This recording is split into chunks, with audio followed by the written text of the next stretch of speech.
create what we think and what we fear. Fears can create a certain reality, and loving, positive, compassionate thoughts can create a different reality. And as we're all interconnected to each other, certainly we're all affecting everybody's development in life. So let's go on to you've lived in many places. So, what are some of the places you have lived, and what have you discovered in all the different lifestyles you have observed? What a good question. So we have lived in Texas, Nebraska, and then a couple parts of California. And so we have, we've seen a good amount of the country. We haven't actually lived on the East Coast, but a good amount of the country. And what I have found is, gosh, several things. But one, I'd say people are people. That is correct. And I really am surprised at the commonalities of dreams. People will have dreams, but like what's interesting is I've seen several times or several instances where I felt like people were using the same excuses for not either pursuing or taking the next step or whatever in their dreams. So regardless of if they lived in a small town, that's when we first got married, we lived in a small town in Texas, or a larger city like Omaha or Sacramento or San Jose in the Bay Area, regardless of the different, wherever we lived, I think it was the same because people, it really their was. fears were stopping them. Their It's fears so and true, other people's reaction to perhaps what they wanted to do because the outside world was affecting them more than perhaps their inner vision. Right. And I just glossed over something that might be even more profound is that everyone has dreams. Yeah. Which I think also speaks to what you're saying is that we have so much more capacity and capability and there's so much more going for us that if there wasn't more than what meets the eye, there would be no risk worth taking to follow a dream, So I think that the only way to itself, achieve anything is to take a risk. Otherwise, you allow yourself to live in a cocoon and a comfort zone, and you never explore anything new or other people's views, and you stagnate and you get stuck. And this is like not good for your health and certainly not good for enjoying life. And we're here to enjoy life. And to have joy and love and compassion and health and vitality, and all those other fears limit that and stop us from our dreams. So you go on to talk about how to uncover, yes. unpack, unbitter, unveil, and unleash. And those are the title headings in the book that give people a way to focus on how to begin this journey of removing how we self-sabotage ourselves. So let's start quickly with uncover. What are we Yes. So uncovering? uncover. This is probably the most important one. You know what? Yes. And what I love about it is it creates early wins for people. Whether they do the self-paced journal or work more closely with me, it is early wins all around. It's usually within the first week people are like, oh my gosh. So uncover is accessing those 60 or 70,000 thoughts a day. And what's interesting is studies have shown that we think about 95% of those thoughts every day. So we think them today, we thought them yesterday, we'll think them tomorrow if nothing changes. And so it's this underlying current. You can think of our mind as an iceberg, It's it's the mass below the surface that really drives the direction of the iceberg. It's not the wind on the surface, So uncover is this really targeted set of prompts to get you writing and accessing those thoughts that really, they're a part of that mass that's below the surface. So there are some topics that talk about, like you referenced at the top of our interview, of like a childhood memory. And then there are other prompts that have to do with money or how we view success or failure, or just really key areas of our thought life. And you can, I often equate this section to an archaeological dig. And you know how, like an archaeologist, when they go to set up a dig, they set up a grid. So they'll dig in one area, and then they'll journal what they found, right?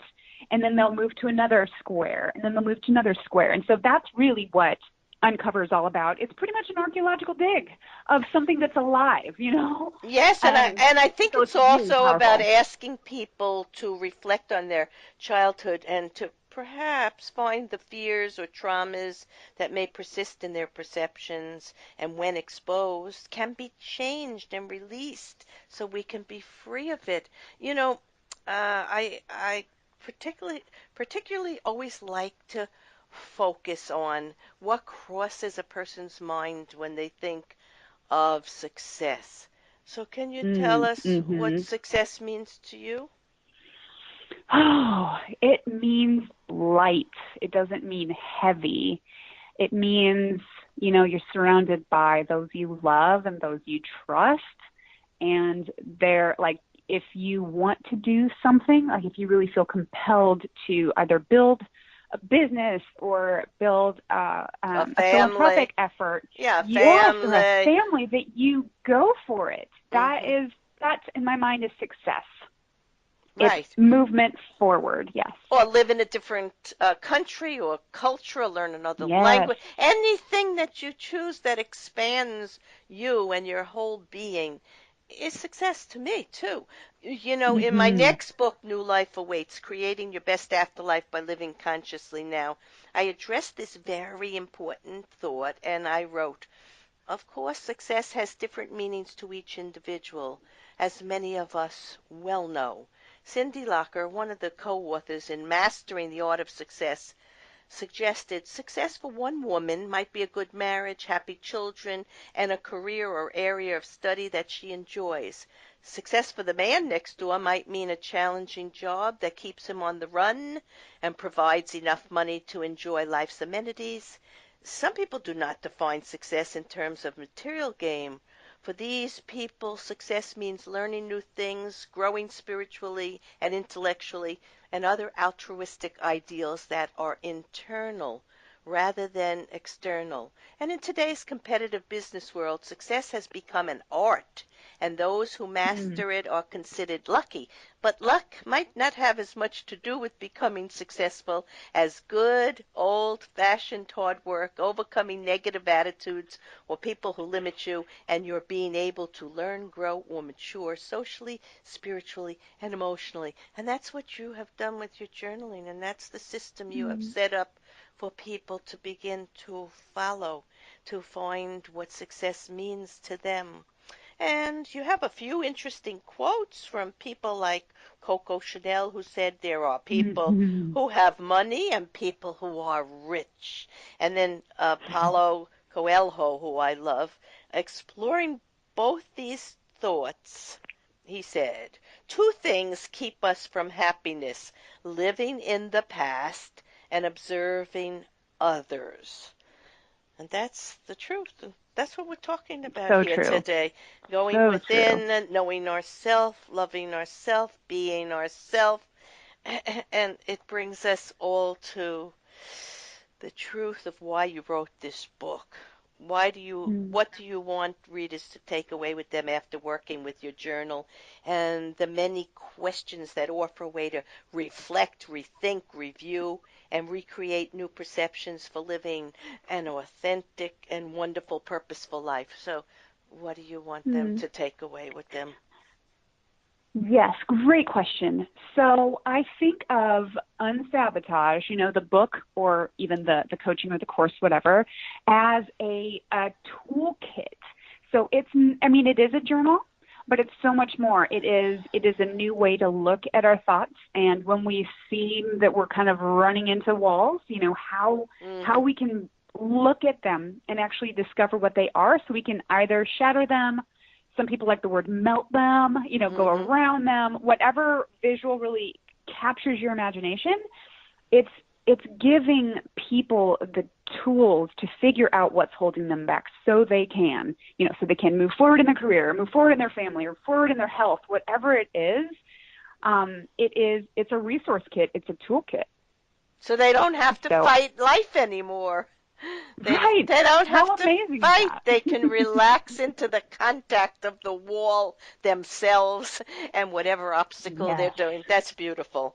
I want to thank you, Ginny Townsend, author of Shatter Our Glass Walls, for setting up a fine system of journaling that can lead to tremendous rewards for those ready to be honest and consistent in looking at what is in their life and what could be in their life if they could move past obstacles to pursue their talents and dreams. To purchase this book, go to unsabotage.com/let's talk. In summarizing today's episode of Healing from Within, Ginny Townsend has shared her journey and her journal of thoughts, quotes, and questions, which will allow one to clearly see what remains obscured from their soul view of themselves, and which must be worked on in order to find the greatest way to their innate potential for living with faith, compassion, love, success, and happiness. Ginny writes, "Please remain gentle and loving with yourself as you continue this self-exploration in journaling. Since starting this new journey, you are walking on new ground, gaining territory every day. Acknowledging new insights and raw emotions can be scary, but this kind of work can also be greatly rewarding. This is where breakthrough happens. Relationships can be their healthiest, and we live the big lives we were created to live. And as counterintuitive as it may sound, you might come up against a new block or wall during this section. Why, you ask? Well, it might sound like a tangent, but did you know that our subconscious mind is wired to protect us? Awesome, right? Well, yes, it definitely serves a purpose. If you're in a life-threatening situation, your fight or flight instincts will kick in without hesitation and without permission to hopefully save your life. The catch is, this part of your ever-vigilant mind also sees unknown circumstances. So think change and risk and new thoughts as potential threats. Of course, we know that a promotion or a new relationship can be a great thing, but our faithful subconscious mind may take one look at it and start screaming, "Run!" So be encouraged. If this happens, it's proof you're moving forward. And I just love that because it's happened to all of us, Ginny. Yes, it has. Ginny and I, yes, it has. Yes. Ginny and I would have you know that everyone is having a spiritual life as we are, spirit, and imbued with the divine light that at the right time in our journey awakens and begins to yearn once again to be able to live in peace, harmony, balance, and love. Once your heart opens more fully, the people, events, and process will begin, and we assure you the results will be worth the time and effort expended. I am Sheryl Glick, host of Healing from Within, and invite you to visit my website, SherylGlick.com, to read about and listen to authors and leaders in the field of self-actualization and self-discovery, and of life in its infinitesimal potential, which offers us all insights, methods, and thoughts of creation so we can have our best life journey. Shows may also be heard on webtalkradio.net and dreamvision7radio.com. Thank you.